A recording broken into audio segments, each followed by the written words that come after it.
मत कहो पौत्र। यदि मेरे होते हुए मेरे लाडले पौत्र को दुख हुआ तो ये मैं सहन नहीं कर सकती। मैं अपने पुत्र प्रहलाद को तुम्हारे पक्ष में निर्णय देने के लिए विवश कर दूंगी। समझ लो, दीपावली तुम्हारी हो गई। ये आप कैसे कह सकती हैं दादी श्री? मैंने उसे पिता प्रेम के लिए तड़पते देखा है। मैंने उसे अपने पिता से प्रेम की भिक्षा मांगते हुए देखा है। भला ऐसा व्यक्ति अपने पुत्र को अपने प्यार से वंचित कैसे रख सकता है?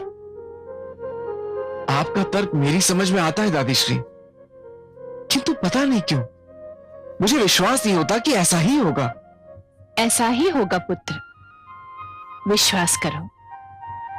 माताश्री, जब राजमाता ने कहा है कि निर्णय तुम्हारे पक्ष में होगा, तो निर्णय तुम्हारे ही पक्ष में होगा पुत्र। मैंने जब सारी कहानी सुनी थी तो मुझे बहुत चिंता हो गई थी, परंतु अब राजमाता की बात सुनकर मेरी वो चिंता दूर हो गई। महाराज राजमाता से बहुत प्रेम करते हैं, वे उनकी बात कदापि नहीं टाल सकते। मैंने महाराज के रोम रोम से प्रसन्नता झलकते हुए देखी थी जब तुम युवराज बने थे पुत्र। और जब राजमाता ने तुम्हारा पक्ष ले लिया है तो महाराज को तुम्हारा पक्ष लेना ही होगा पुत्र। आपकी ये बात सुनकर माताश्री मैं संतुष्ट हो गया और दादी श्री से बात करके मेरे मन का बोझ हल्का हो गया। प्रणाम दादी श्री। आयुष्मान भव पौत्र। प्रणाम माताश्री। सुखी रहो मेरे लाल।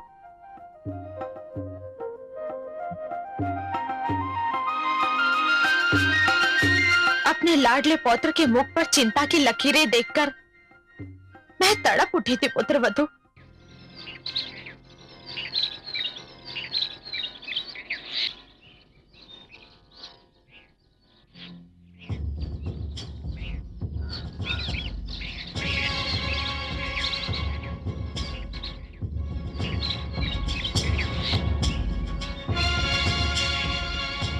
पिताश्री, ये भी लीजिए ना।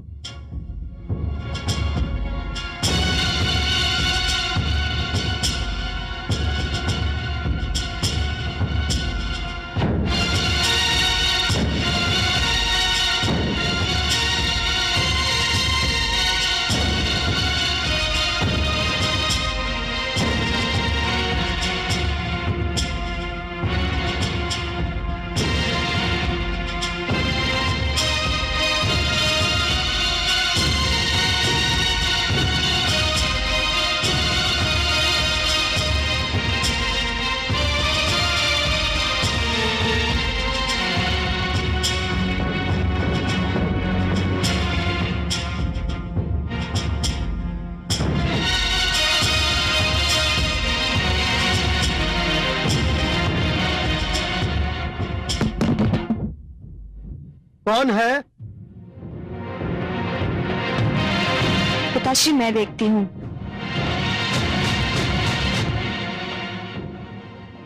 कौन है? कौन है? कौन था पुत्री? पता नहीं पिताश्री।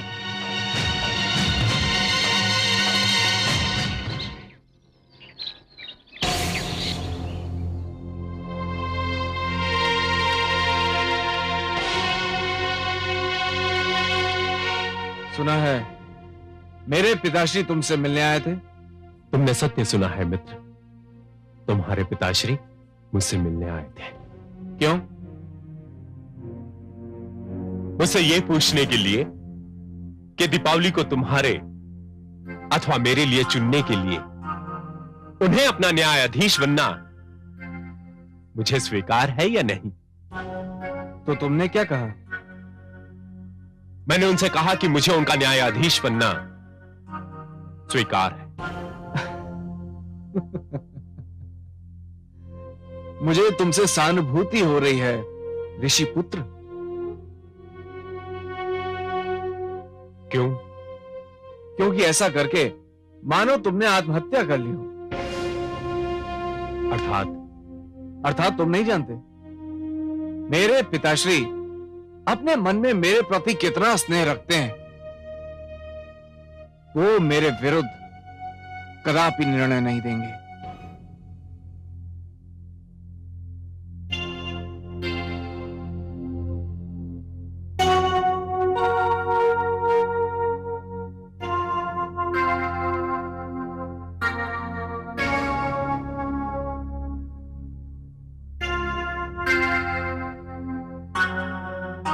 पुत्र, माते आप? प्रणाम माते। आयुष्मान भव पुत्र। आपने क्यों कष्ट किया माते? कोई कार्य था तो मुझे बुलवा लिया होता। मैं तुमसे कुछ मांगने आई हूं पुत्र। आप मेरे प्राण मांग लीजिए माते। मेरा जीवन तो आपके प्रेम का दिया हुआ दान है। आपके लिए मेरे प्राण भी चले जाएं तो भी मैं यही समझूंगा कि मेरा पुत्र धर्म अभी पूरा नहीं हुआ। ईश्वर ना करे मैं अपने प्रिय पुत्र से उसके प्राण मांगू, परंतु मैं तुमसे जो मांगने आई हूं वह तो तुम्हें देना ही पड़ेगा पुत्र।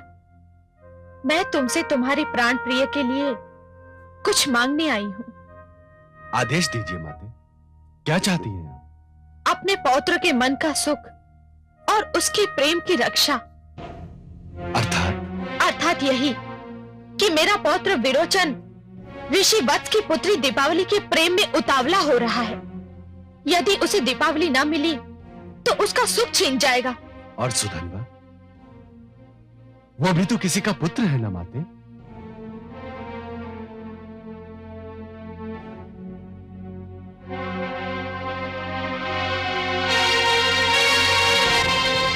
उलझ गया। मेरा पुत्र एक बार फिर विकट समस्या में उलझ गया। कौन उलझ गया महादेवी? मेरा प्रहलाद, और कौन? जब वो बालक था तो समस्याएं उसके सामने एक एक करके आती थी, किंतु अब कई समस्याएं, कई प्रश्न उसके समक्ष नाग के समान फन फैलाए खड़े हैं। न्याय की समस्या, व्यवस्था की समस्या, मर्यादा की समस्या, किस की सुनेगा वो? महादेवी, आपका पुत्र एक राजा है और इसीलिए वो ब्रह्मा जी की तरह चार मुखों वाला या मेरी तरह चार भुजाओं वाला नहीं है। उसे तो सब कुछ अकेले ही करना पड़ता है। मुझे तो लगता है कि आपका पुत्र प्रहलाद इस समस्या को भी सरलता से सुलझा लेगा। नहीं कमल नयन, लगता है उसके प्रति आपका स्नेह कुछ कम हो गया है। हे पद्मनाभ, आप वो नहीं देख रहे जो मैं देख रही हूँ। कन्या दीपावली, उसके पिता और तो और अंगिरा पुत्र सुधनवा ने भी उसके समक्ष श्रेष्ठता का चुनाव करने की चुनौती रखती है, किंतु योग्यता का आधार क्या होगा? विरोचन पुत्र प्रहलाद को अत्यंत प्रिय है। राजमाता कयाधु का भी वो लाडला है। एक और स्नेह संबंधों की बेड़ियां तो दूसरी ओर न्याय की मांग। महादेवी, यदि आप पुत्र प्रहलाद की कोई सहायता करना चाहती हैं तो मैं आपको नहीं रोकूंगा। यही तो समस्या है कमल नयन। श्रेष्ठता के चुनाव में एक ओर राजमहल का वैभव है तो दूसरी ओर आश्रम की पावनता। एक ओर बल है तो दूसरी ओर साधना।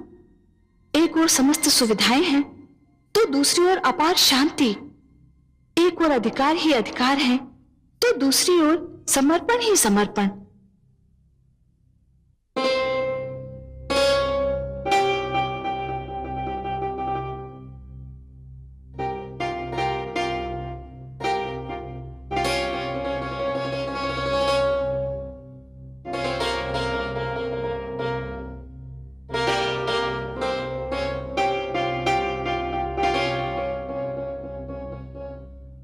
आप अभी तक सोई नहीं महारानी? मैं आपकी प्रतीक्षा कर रही थी स्वामी।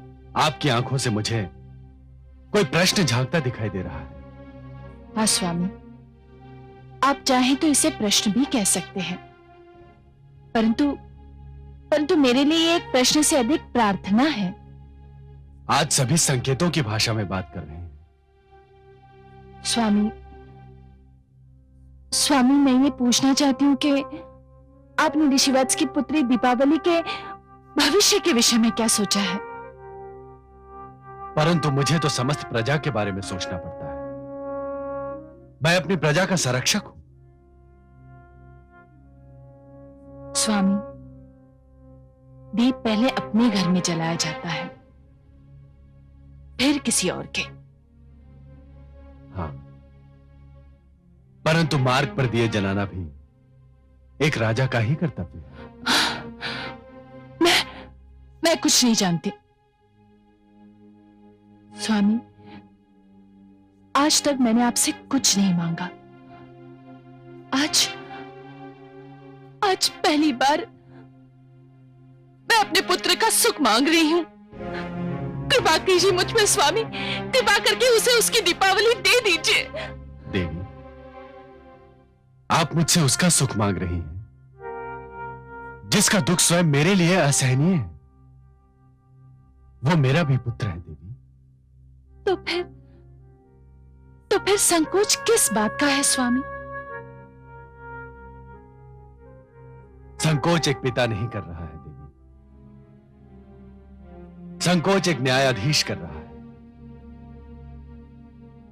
मुझे स्वयं दीपावली बहुत प्यारी लगती है।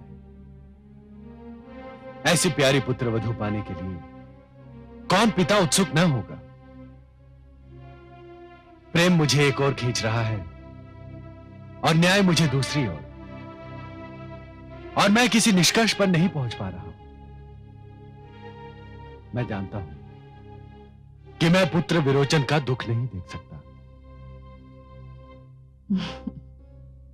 उसकी आवश्यकता भी नहीं है स्वामी। दीपावली को पुत्र विरोचन के लिए चुनकर आप कोई अन्याय नहीं करेंगे। पुत्र विरोचन ने दीपावली के मन में भी तो घर कर लिया है।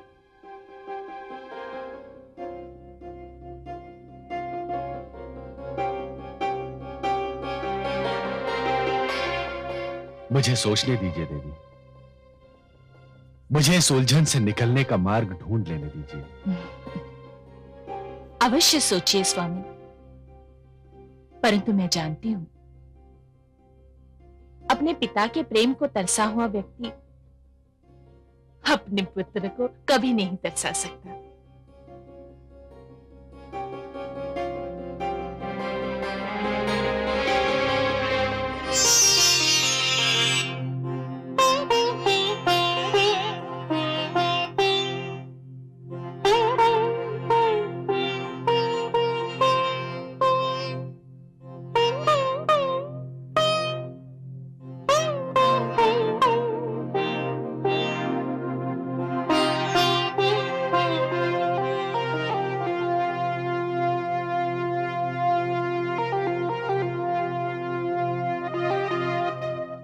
क्या बात है महादेवी, किसी गहरी चिंता में लीन हैं आप? हाँ कमल नयन, मैं सोच रही थी कि न्यायाधीश का कार्य उस समय कितना कठिन हो जाता है जब उसके ही परिवार का कोई सदस्य आरोपी के रूप में उसके सामने हो। आपकी चिंता स्वाभाविक है, परंतु यही तो वो घड़ी भी होती है महादेवी जब यह पता चलता है कि न्यायाधीश की न्याय और न्याय प्रणाली पर कितनी आस्था और अटूट विश्वास है। वो न्याय को जीवन और सभ्यता का एक अटूट अंग मानता है या फिर आए दिन होने वाली साधारण घटना। वो कुछ भी माने कमल नयन, किंतु जिस स्थिति में मेरा पुत्र प्रहलाद है उसमें कोई भी हो, उसका असमंजस में पड़ जाना स्वाभाविक है। इसीलिए मैं सोचता हूं कि किसी व्यक्ति के न्यायाधीश बनने के लिए उसके दो रूप होने चाहिए। दो रूप? ये क्या कह रहे हैं आप कमल नयन? दो रूप रखना तो किसी भी व्यक्ति का अवगुण है। वो व्यक्ति ही क्या जो भीतर से कुछ हो और बाहर से कुछ और दिखाई दे।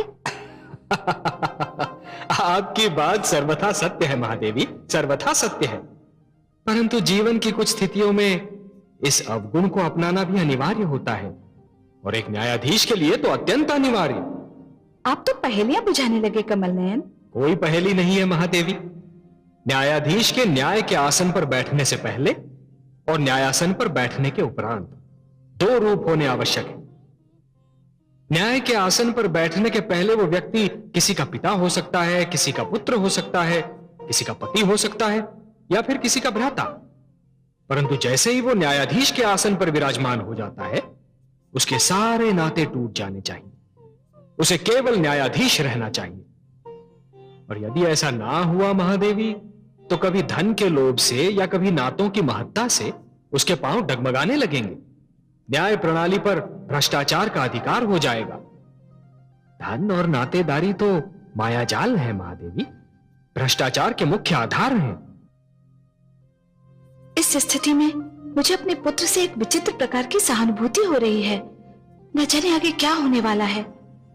महादेवी, जिस प्रकार जुगनू के अस्तित्व का आभास तभी होता है जब चहुओर अंधकार छाया रहता है, उसी प्रकार किसी भी व्यक्ति के चरित्र का प्रकाश तभी दिखाई देने लगता है जब वो परीक्षा की घड़ियों में घिरा रहता है। अब देखना यह है कि वो इस परीक्षा के लिए कितना तैयार है।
युवराज विरोचन पधार रहे हैं।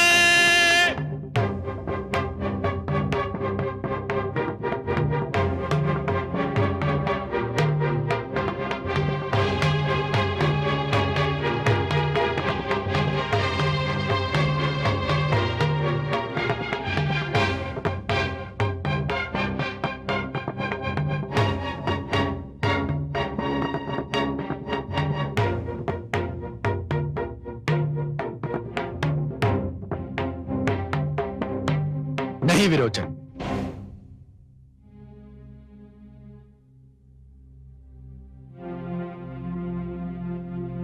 अभी आप इस आसन पर नहीं बैठेंगे। जब तक ऋषि वत्स की पुत्री दीपावली के विषय में कोई निर्णय नहीं हो जाता, तब तक आप केवल एक पक्ष की श्रेणी रखते हैं, युवराज की नहीं। मुझे आपत्ति है महाराज। मुझे भय है कि आप परंपराओं की अवहेलना कर रहे हैं। परंपरा अनुसार विरोचन का युवराज के रूप में अभिषेक किया जा चुका, किंतु मैं उस परंपरा को तोड़ चुका हूं। आपकी उपस्थिति में मैं ये कह चुका हूं कि निर्णय हो जाने तक युवराज के समस्त अधिकारों को स्थगित किया जाता है, क्योंकि वो इस अभियोग का एक पक्ष है और यही न्याय की मांग भी है। महाराज, न्याय की मांग यह भी है कि जब तक आरोपी पर लगाया गया आरोप सिद्ध नहीं हो जाता है, तब तक उसे निर्दोष और निरपराध समझा जाए। शास्त्रों के अनुसार भी जब तक यह सिद्ध नहीं हो जाता कि युवराज ने वास्तव में कोई अनुचित कार्य अथवा अपराध किया है, तब तक उन्हें युवराज के आसन पर बैठने से रोका नहीं जा सकता। मैं गुरु शुक्राचार्य से सहमत हूं महाराज। शास्त्र भी यही कहते हैं। शास्त्र कुछ भी कहते हो, परंपराएं कुछ भी बोलती हैं। यदि मेरे पिताश्री ने कह दिया कि निर्णय होने तक मैं केवल एक पक्ष हूं, तो मैं केवल एक पक्ष ही हूं। यदि मेरे पिताश्री कहते हैं कि मैं इस आसन पर नहीं बैठ सकता हूं, तो मैं इस आसन पर नहीं बैठूंगा, क्योंकि ये केवल मेरे पिताश्री ही नहीं, मेरे सम्राट भी हैं।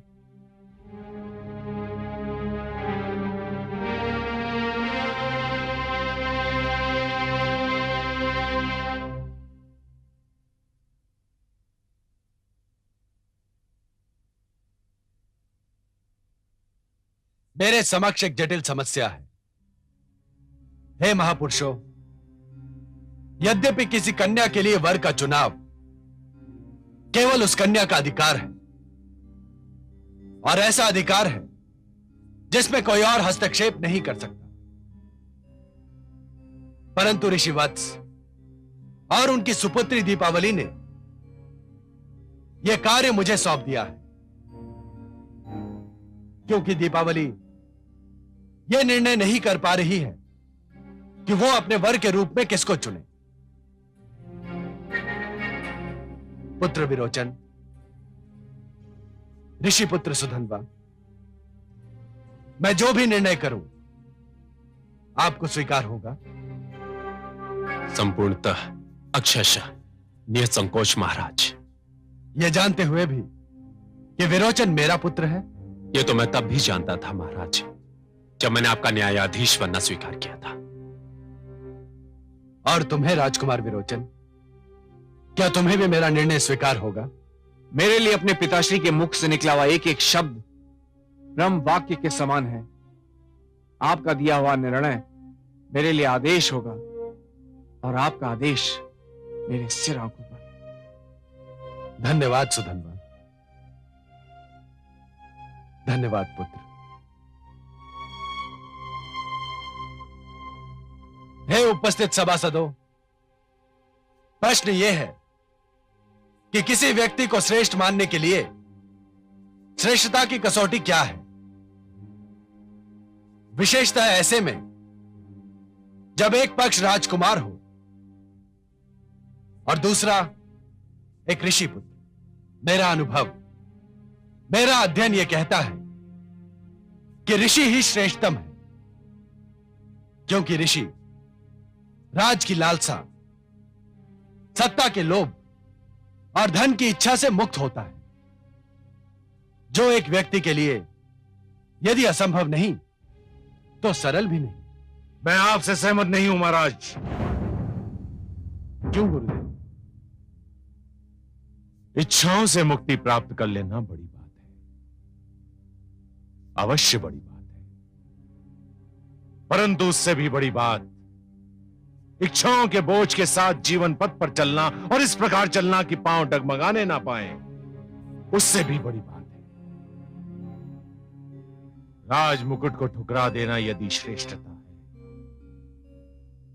तो ये जानते हुए कि राज मुकुट में कांटे भी होते हैं, उसे पहन लेना भी तो श्रेष्ठता का चिन्ह है।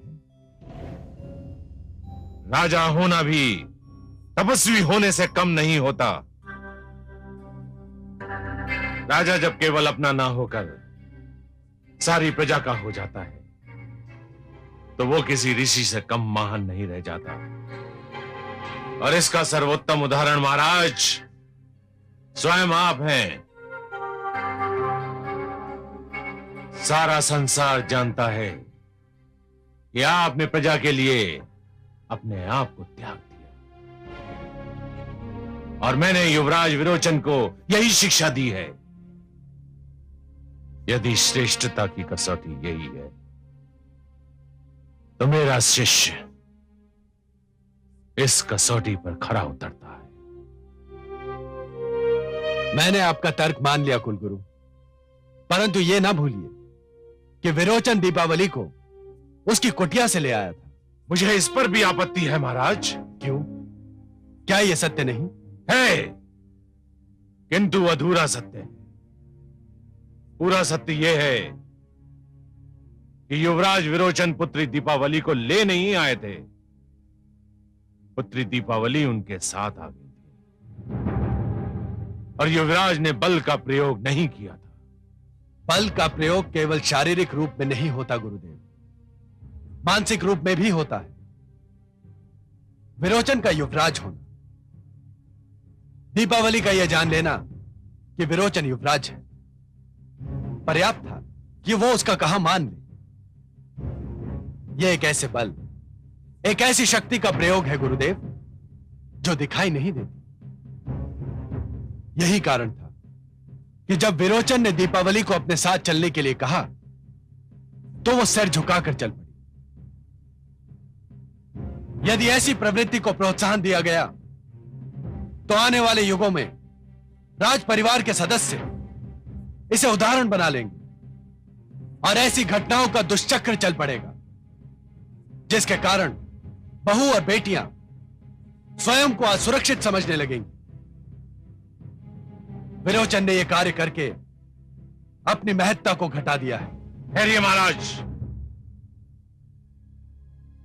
युवराज विरोचन ने पुत्री दीपावली से साथ चलने को कहा और वो उनके साथ आ गई।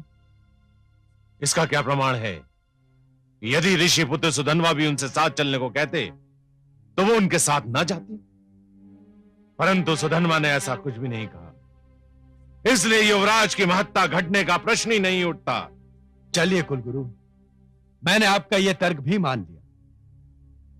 फिर भी एक ऐसी बात दिखाई देती है जो विरोचन को साधारण और सुधन्वा को श्रेष्ठ सिद्ध करती है।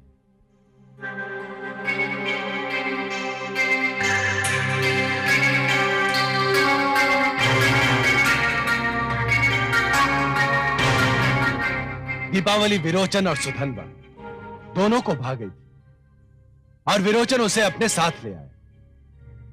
कोई साधारण व्यक्ति भी ऐसा ही करता कि जो उसके मन को भा जाए उसे अपने साथ ले जाए।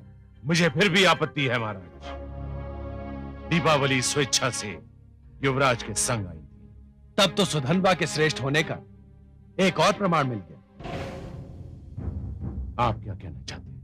आपके कहने के अनुसार यदि दीपावली स्वेच्छा से विरोचन के साथ चली आई थी तो कोई साधारण व्यक्ति होता तो उसके चरित्र पर संदेह भी कर सकता था। किसी कन्या के चरित्र पर संदेह करना, उस पर लांछन लगा देना, उस पर किसी प्रकार का आरोप लगा देना, उसका भविष्य और जीवन नष्ट करने के लिए पर्याप्त है। साधारण व्यक्ति ऐसा कर सकता था, परंतु जब मैं सुधन्वा से मिला तो इस घटना के कारण मैंने उसके माथे पर एक बल भी नहीं देखा। उसके नेत्रों में देवी दीपावली के चरित्र पर संदेह की एक हल्की सी झलक भी नहीं दिखाई देती। नारी के चरित्र पर यह अटल विश्वास, उसकी स्वतंत्रता का यह आदर, उसके अधिकारों के प्रति यह सम्मान ऋषि पुत्र सुधन्वा को युवराज विरोचन से श्रेष्ठतम सिद्ध करता है। इन सब बातों को समक्ष रखते हुए मैं यह निर्णय देता हूं कि ऋषि पुत्री दीपावली का जीवन संगी बनने का वास्तविक अधिकारी युवराज विरोचन नहीं, ऋषि पुत्र सुधन्वा है।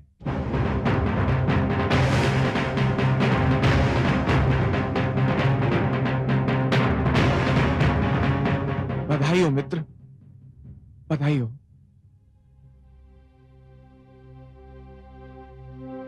हे न्यायप्रिय महाराज, अब मुझे विश्वास हो गया कि मैंने अपने युवराज होने के अधिकारों का अनुचित लाभ उठाया।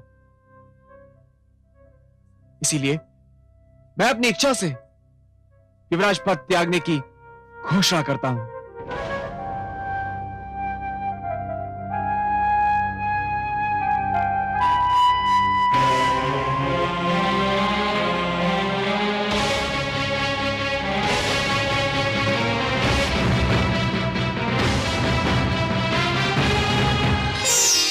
कमल नयन, कहिए देवी। धन्य है आपका पुत्र प्रहलाद, धन्य है। आज सारे संसार के साथ साथ मुझे भी उस पर गर्व हो रहा है। और क्यों न हो, जब कोई संतान किसी बड़ी परीक्षा में पूर्ण अंकों से उत्तीर्ण होती है तो माता पिता की प्रसन्नता देखने योग्य होती है महादेवी। हाँ पद्मनाभ, आज प्रहलाद ने जो कर दिखाया उससे आने वाली पीढ़ियां प्रेरणा लेंगी।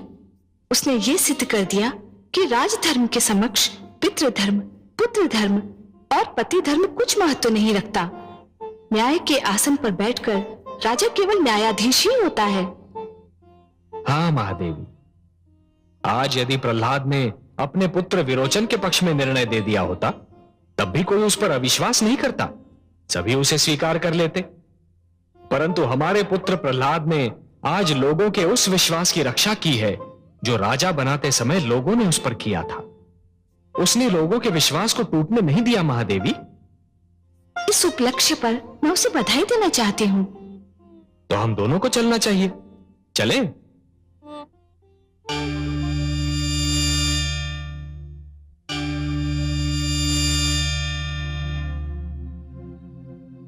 पुत्र, प्रभु,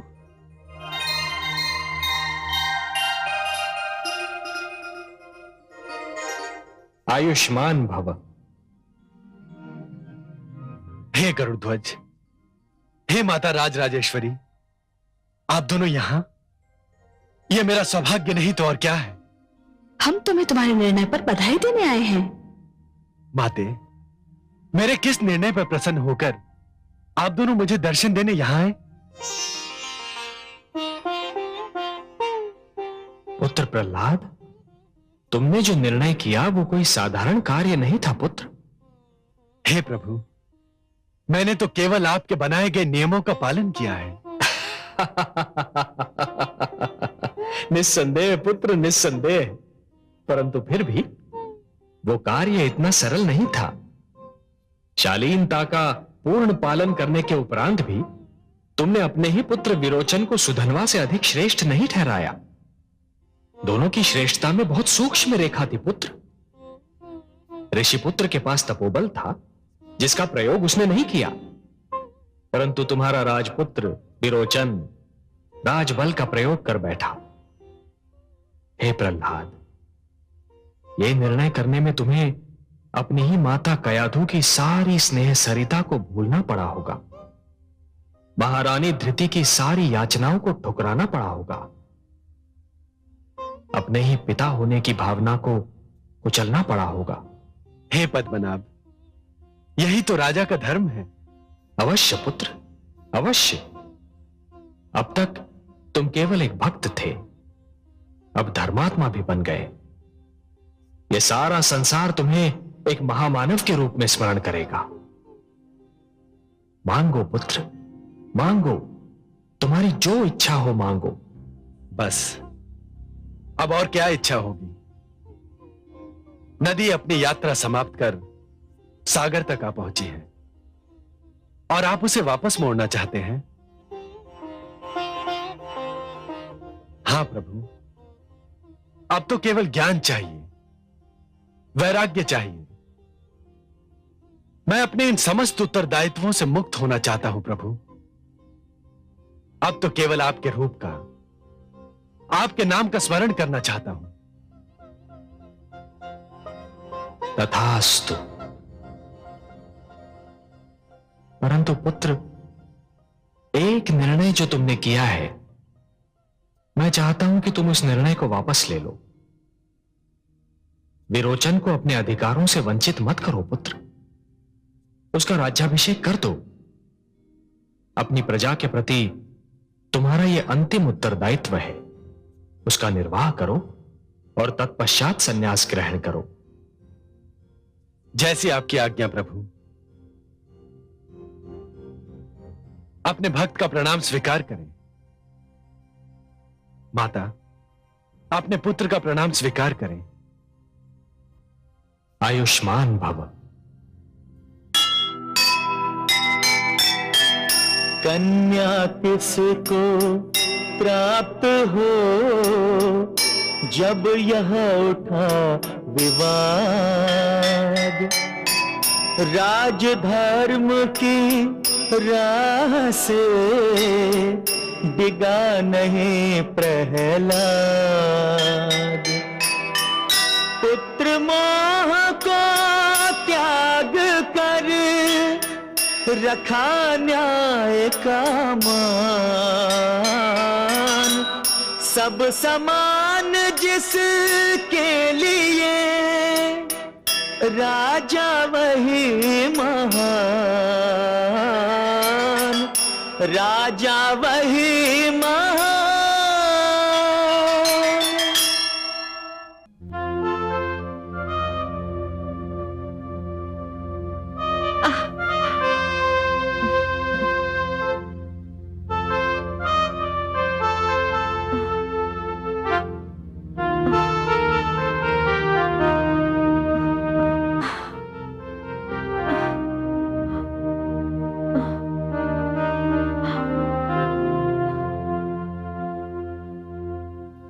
पुत्र प्रहलाद, माते आप क्या बात है पुत्र, आज संध्या होते ही सो गए? तुम्हारा स्वास्थ्य तो ठीक है ना?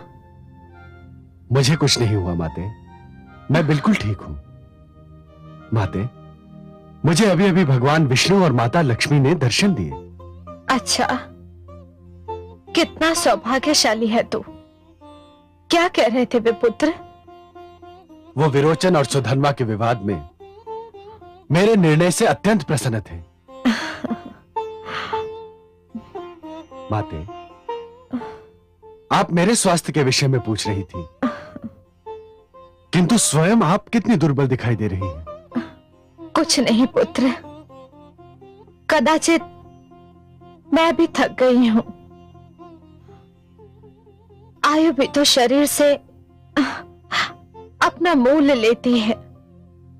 वृद्धावस्था में पग धर चुकी हूं मैं। मुझे कुछ और संदेह हो रहा है माते। संदेह? कैसा संदेह पुत्र? मैं बहुत अभागा हूं माते। यह तो क्या कह रहा है पुत्र? हाँ माते, मैंने 2 बार आपके मन को ठेस पहुंचाई है। एक बार जब मेरे कारण पिताश्री का वध हुआ। मैं जानता हूं माते कि आप पिताश्री से कितना स्नेह करती थी, कितनी सेवा करती थी आप उनकी। पर जब समय आया तो मैं विवश हो गया, कुछ न कर सका। और इस बार फिर जब मैं आपके लाडले पौत्र को वो न दे सका जो वो चाहता था, आपने पहली बार मुझसे कुछ मांगा और मैं दुर्भाग्यवश आपको वो भी न दे सका। इसी कारण आप निराश और अस्वस्थ हो गई हैं माते। नहीं पुत्र, मैं तो स्वयं को अत्यंत सौभाग्यशालिनी समझती हूं कि मुझे तुझ जैसा योग्य और कर्मठ पुत्र मिला। तू अपने पिता के आगे भी अपने सिद्धांतों पर अड़िग रहा और पुत्र प्रेम में भी तूने न्याय की डोर अपने हाथों से नहीं छोड़ी। जिस कार्य के लिए तुझे भगवान विष्णु और माता लक्ष्मी बधाई दे, भला उस पर मैं प्रसन्न क्यों ना होंगी? तेरा न्याय देखकर तो मेरे भी नेत्र खुल गए पुत्र। मैं तो स्वयं तुझसे क्षमा याचना करने आई थी। ऐसा मत कहिए माते, आपने मेरे कारण जीवन में बहुत दुख झेले हैं। मैं तो कई जन्मों में भी आपका ऋण नहीं चुका सकता। नहीं पुत्र, मुझे तभी चैन आएगा जब तू एक बार अपने मुख से ये कह देगा कि तूने मुझे क्षमा कर दिया। ये क्या हो गया आपको माते? तू नहीं समझेगा पुत्र, बस एक बार कह दे कि तूने मुझे, पुत्र वधु धृति को और पौत्र विरोचन को मन से क्षमा कर दिया है। पुत्र, मैं जब तक ये शब्द नहीं सुन लूंगी, मेरी व्याकुलता कम नहीं होगी। माते, माते, अरे कोई है? माते,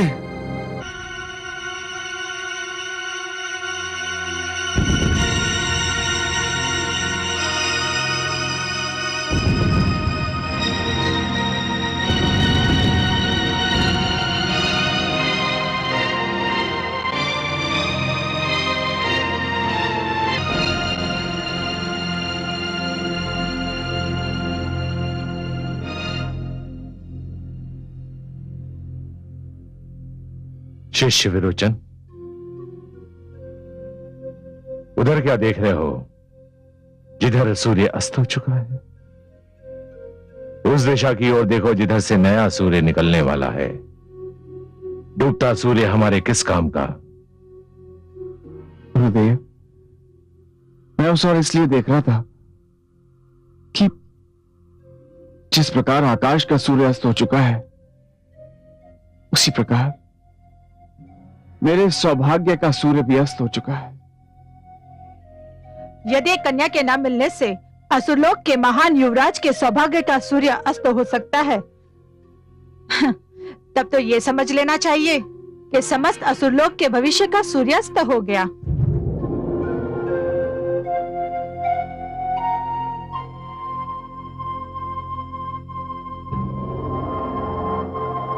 क्या एक कन्या को पाने की इच्छा में इतना ताप था कि उसने एक युवराज के समस्त उत्तरदायित्व, एक भावी सम्राट के समस्त कर्तव्य मोम की भांति पिघला दिए?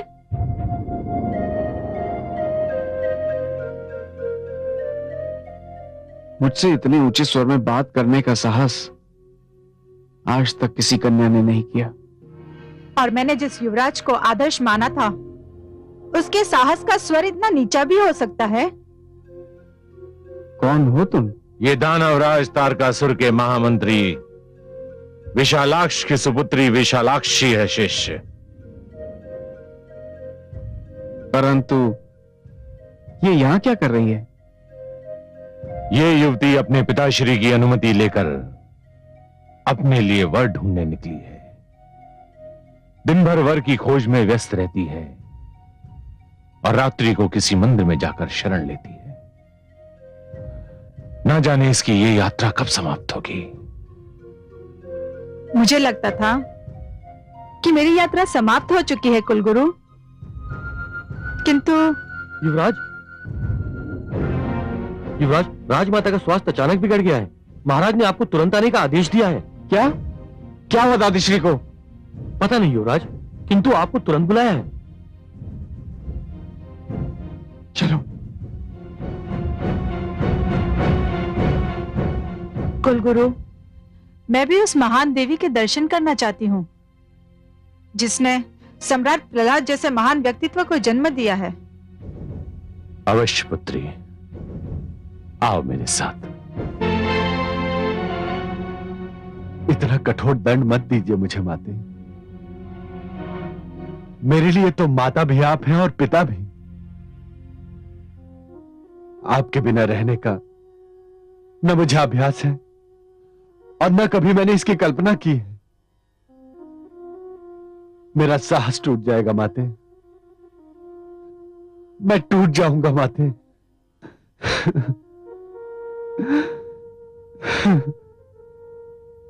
पुत्र प्रहलाद, उस मां से अधिक सौभाग्यशाली कौन होगा जिसे अपनी अंतिम यात्रा के लिए अपने पुत्र के सशक्त कंधे मिल जाए।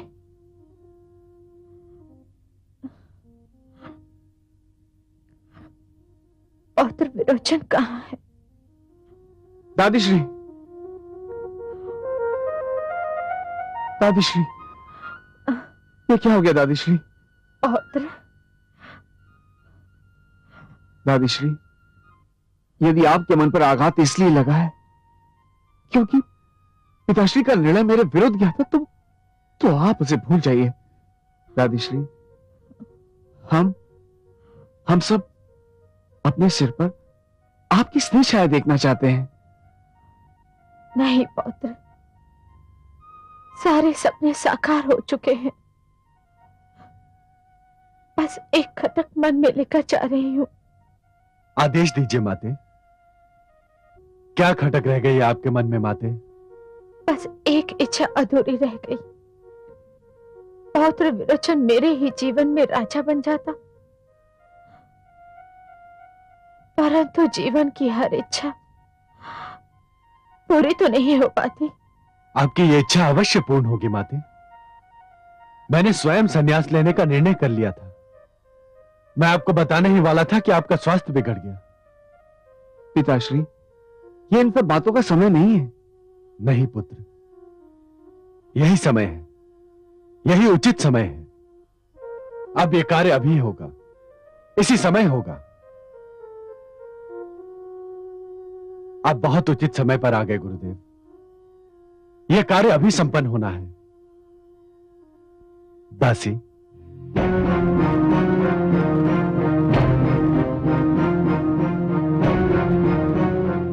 गुरुदेव, विरोचन का राज्याभिषेक कीजिए।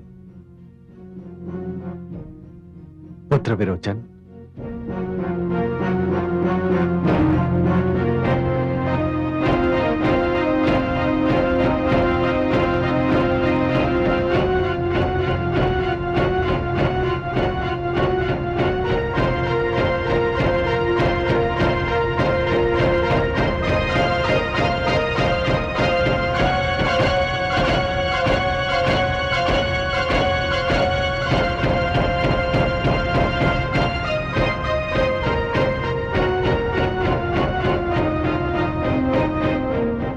स्वस्ति न इंद्रो वृत्रसवा, स्वस्ति नो पुरुषो विश्ववेदा, स्वस्ति नो शत्रु न अरिष्टनेमि, स्वस्ति नो बृहस्पति दीर्घातु।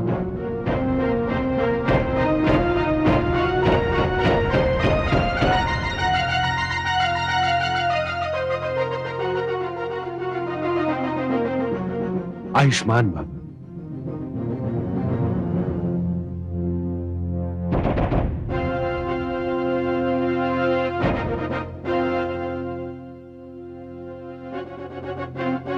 प्रणाम दादीश्री। यशस्वी हो पौत्र। मुझे एक वचन दे पौत्र। आदेश दीजिए। तो आजीवन अविवाहित रहने का संकल्प नहीं करेगा?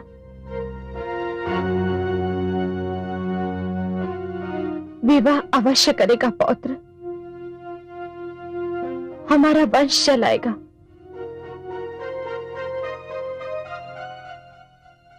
दादीश्री, मैं तो आपकी इच्छा पूरी करना चाहता हूं, परंतु कदाचित ये मेरे भाग्य में नहीं लिखा है। अपने व्यवहार के कारण मैं दीपावली के योग्य नहीं रहा, और लगता है आज भी भाग्य ने यह अवसर मुझसे छीन लिया। नहीं युवराज,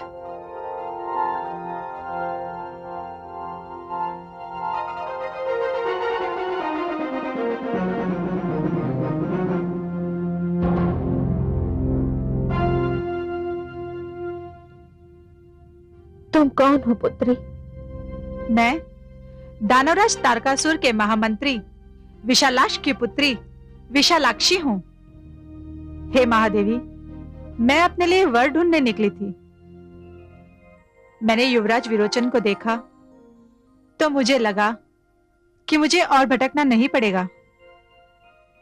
मैं आपसे निवेदन करती हूँ कि यदि आप मुझे युवराज के योग्य समझें तो मैं उनसे विवाह के लिए तैयार हूँ। परंतु मेरे पास इतना समय नहीं है पुत्री। यदि आप अनुमति दें तो मैं अभी इसी समय युवराज से गंधर्व विवाह कर सकती हूँ। चुप चुप जियो पुत्री। तुमने मेरी अंतिम यात्रा सरल कर दी। मेरी सारी इच्छाएं पूरी हो गई। हे गुरुदेव, इस मंगल कार्य को अभी कर दीजिए। अब मेरे पास अधिक समय नहीं है। पुत्र विरोचन,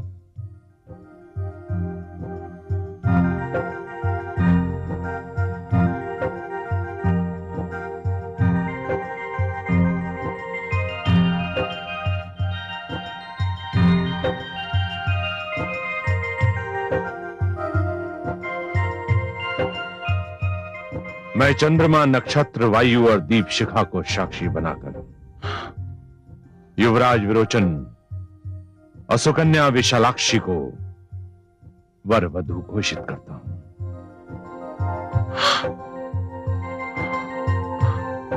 पुत्र प्रहलाद, दादीश्री, माताश्री, दादीश्री, माताश्री।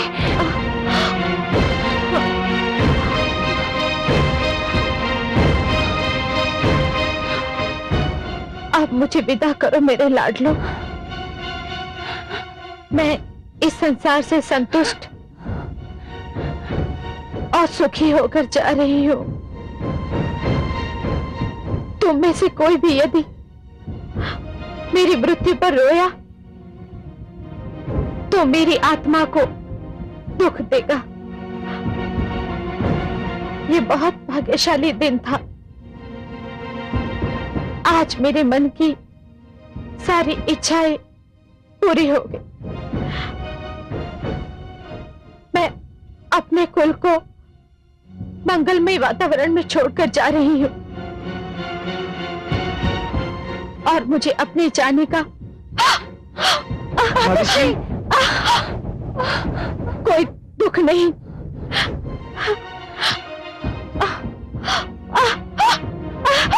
माताश्री, दादीश्री, माताश्री।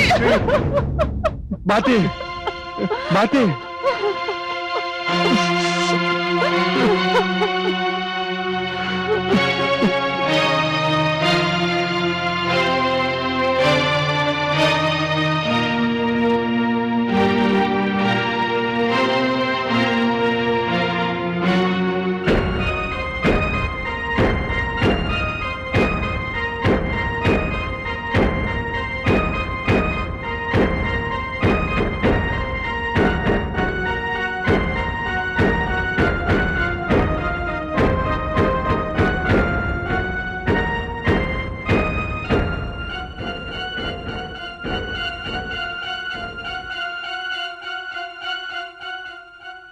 यशस्वी भव।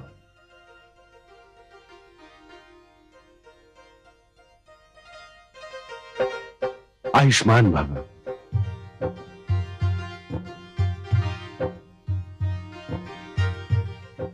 सुखी रहो। तेजस्वी भव पुत्र। आओ।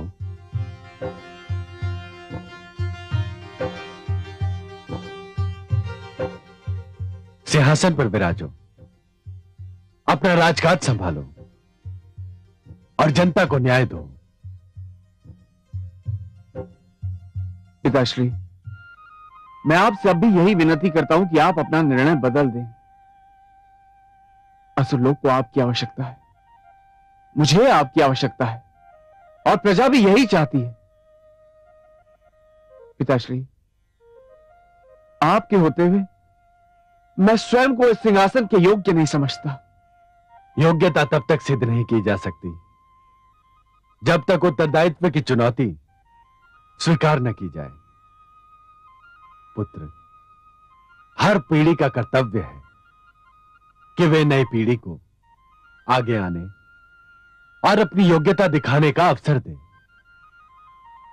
मुझे बहुत प्रसन्नता है कि तुम मेरे रहते ही सिंहासन पर बैठ रहे हो और मुझे विश्वास भी है कि तुम अपने उत्तरदायित्व को भली भांति निभाओगे।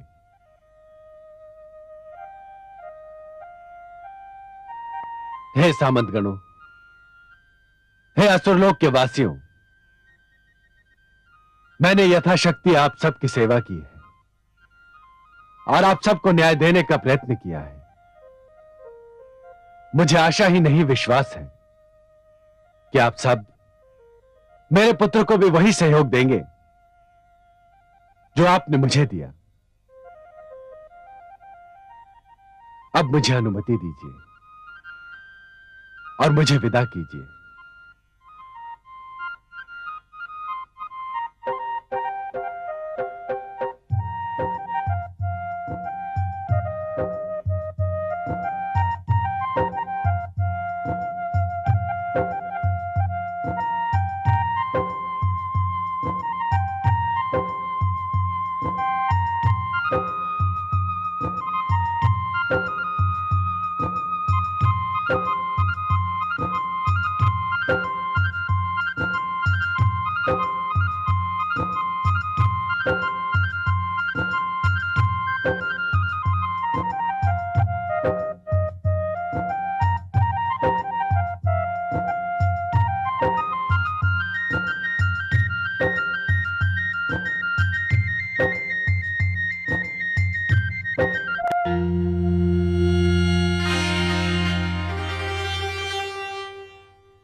नारायण नारायण।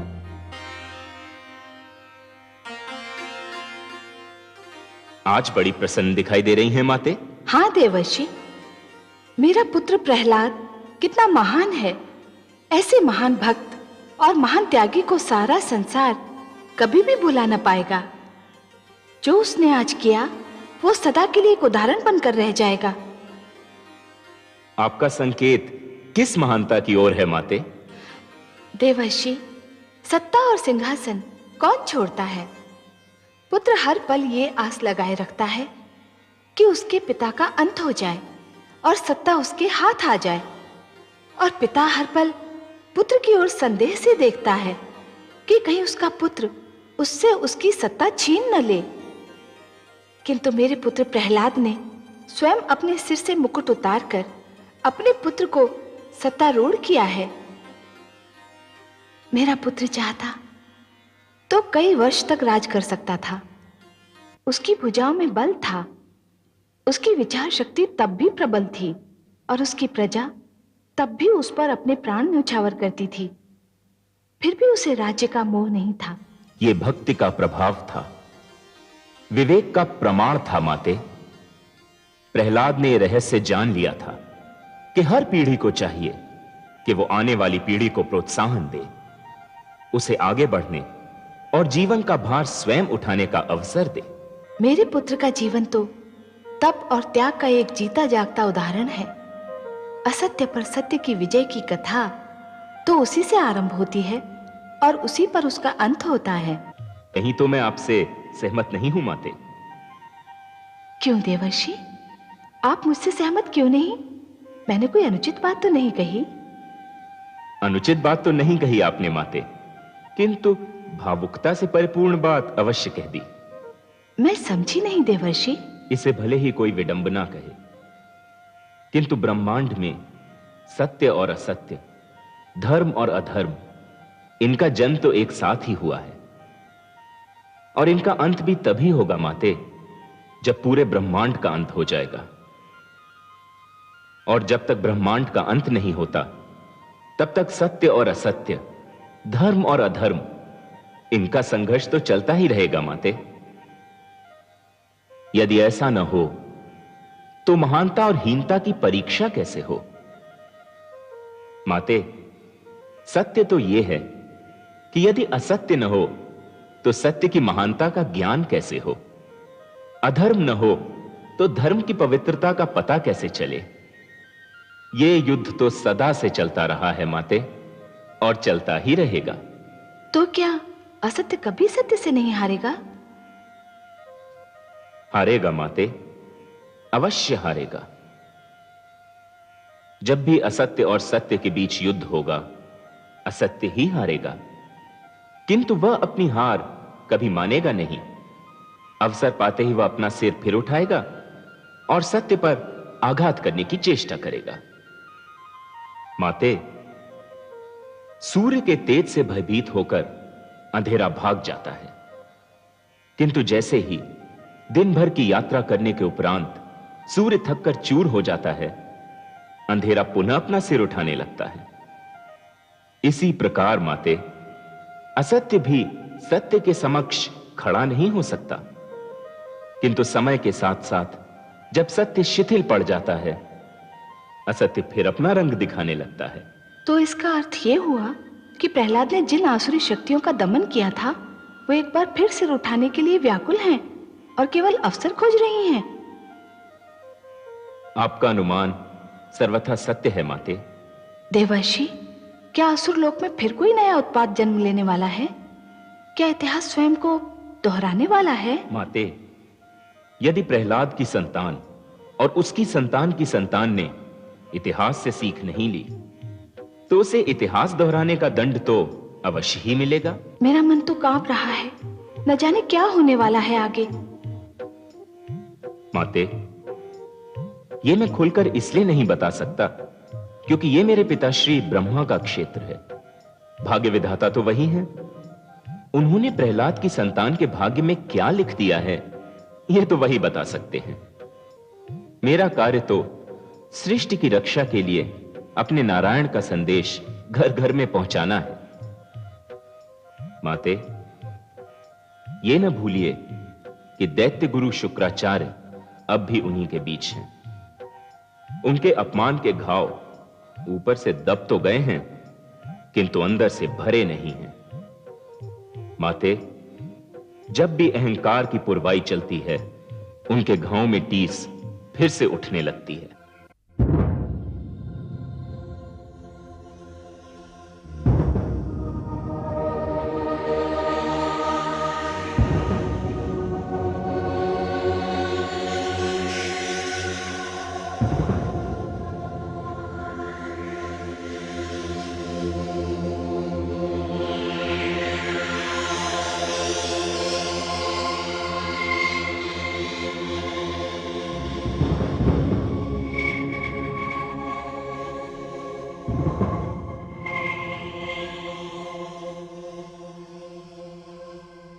पुत्र,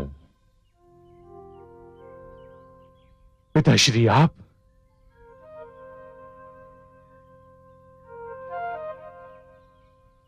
मैं आपके दर्शन से धन्य हो गया पिताश्री। विश्वास कीजिए, कई दिनों से इच्छा हो रही थी कि मैं स्वयं चलकर आपके चरणों में शीश नवाऊं, परंतु अवसर नहीं मिला, यही ना?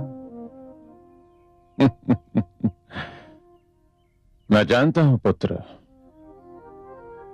महाराज प्रहलाद के संन्यास पर जाने के उपरांत तुम्हारे दायित्व का बोझ बढ़ चुका है।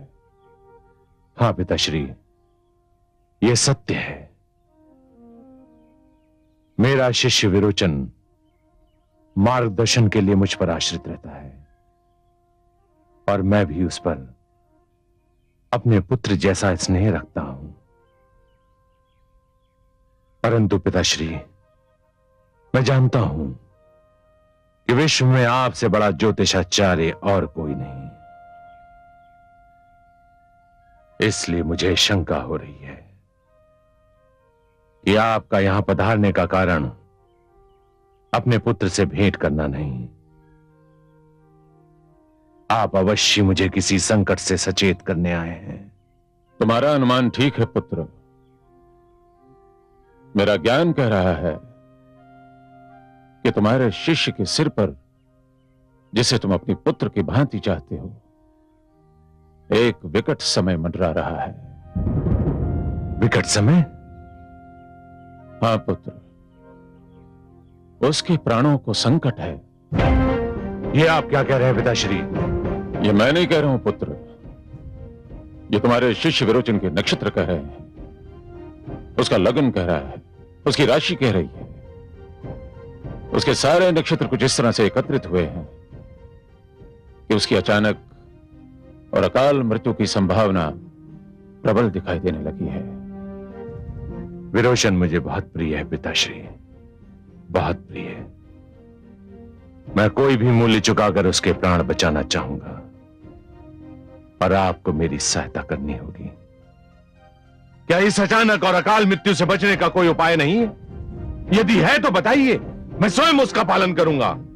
यदि उपाय न होता पुत्र, तो मैं केवल यह बताने इतनी दूर न चला आता कि तुम्हारा शिष्य काल के मुख में समाने वाला है। उपाय है पुत्र, उपाय है, किंतु इस उपाय का पालन तुम्हें नहीं, स्वयं सम्राट विरोचन को करना होगा। आप मुझे वो उपाय बताएं पिताश्री, मैं अपने शिष्य से उसका पालन करवाऊंगा। उसे हिम्मत में रहकर साधना करनी होगी। हिम्मत में साधना? हां पुत्र, उसे हिमालय जाकर गर्दन तक हिम में गड़कर 10 वर्ष तक तपस्या करनी होगी, और 10 वर्ष के पश्चात जब षष्ठी के दिन उसकी तपस्या का अंत होगा, तभी उसके प्राणों का संकट भी टलेगा। कर पाएगा वो ये कठोर तप? क्यों नहीं कर पाएगा पिताश्री, मैं उसे इस तपस्या के लिए तैयार करूंगा। बहुत कठिन है यह तपस्या पुत्र, बहुत कठिन है। परंतु मेरे शिष्य के लिए बहुत सरल है। क्योंकि इस प्रकार की तपस्या का अभ्यास उसके रक्त में खुला हुआ है। उसके दादा श्री हिरण्यकश्यपु ने भी ऐसी ही कठिन तपस्या की थी। तो फिर एक बात और जान लो पुत्र, ऐसे कार्य में तनिक भी विलंब नहीं होना चाहिए। इस घड़ी और इस तपस्या के बीच कोई और कार्य, कोई और विचार इस तपस्या के प्रभाव को दुर्बल कर सकता है। मैं इसी क्षण शिष्य विरोचन के पास जाता हूं। आभार पिताश्री, मुझ पर और मेरे पुत्र समान शिष्य पर कृपा करने के लिए कोटि कोटि धन्यवाद। मैं तुम्हें और तुम्हारे शिष्य को दीर्घायु होने का आशीर्वाद देता हूं, परंतु तुम्हें उसे अभी हिमालय भेजना होगा। जो आज्ञा पिताश्री।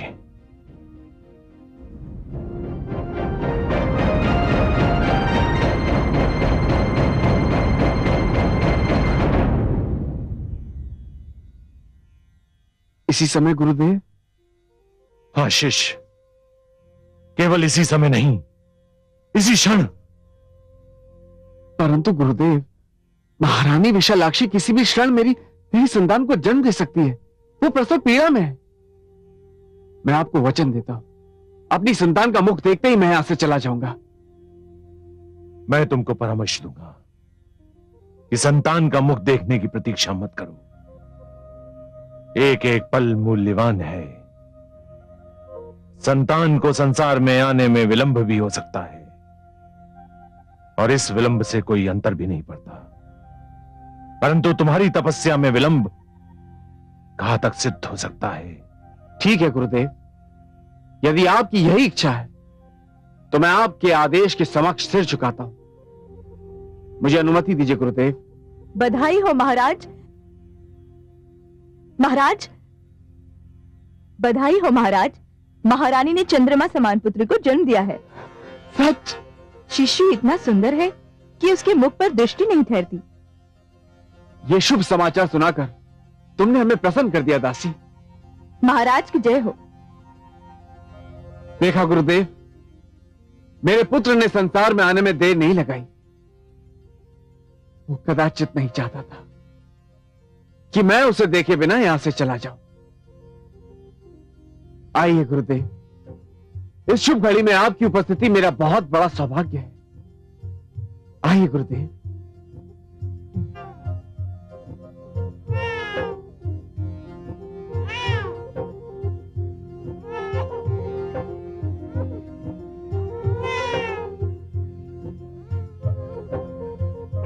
महारानी, महाराज और कुलगुरु पधार रहे हैं।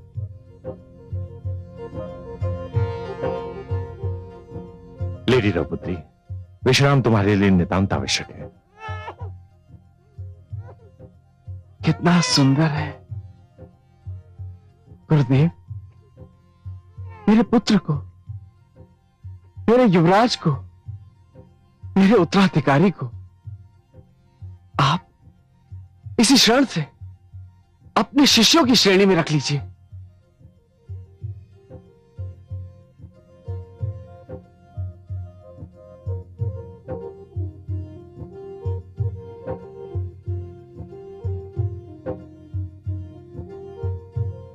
मैं इसका गुरु बनना स्वीकार करता हूं। तो फिर अपने नवजात शिष्य को कोई सुंदर सा नाम भी दे दीजिए गुरुदेव। इसका नाम तो मैंने इसके जन्म लेने से पहले ही सोच लिया था। यह नन्हा सा शिशु एक नए युग का निर्माता होगा, एक नई परंपरा का जन्मदाता, एक नए इतिहास का रचयिता होगा। मैंने इसका नाम सोचा है। इसका नाम होगा बलि। देखा जब नवजात शिशु, जाग उठी यह आस। समय चक्र दोहराएगा, फिर भी बीता इतिहास। चिनगारी है शेष तो भड़केगी फिर ज्वाल। कौन समझ पाया भला कभी समय की चाल,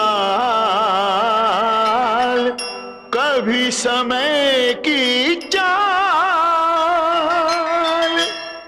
जो सुनेगा ये पुराण पाएगा सुख और ज्ञान, पाएगा सुख और ज्ञान। कर्म को ही धर्म जान, प्रेम की तू छेड़तान, प्रेम की तू छेड़तान। बीते युग बता रहे हैं, बीते युग बता रहे हैं, सत्य पथ पे चल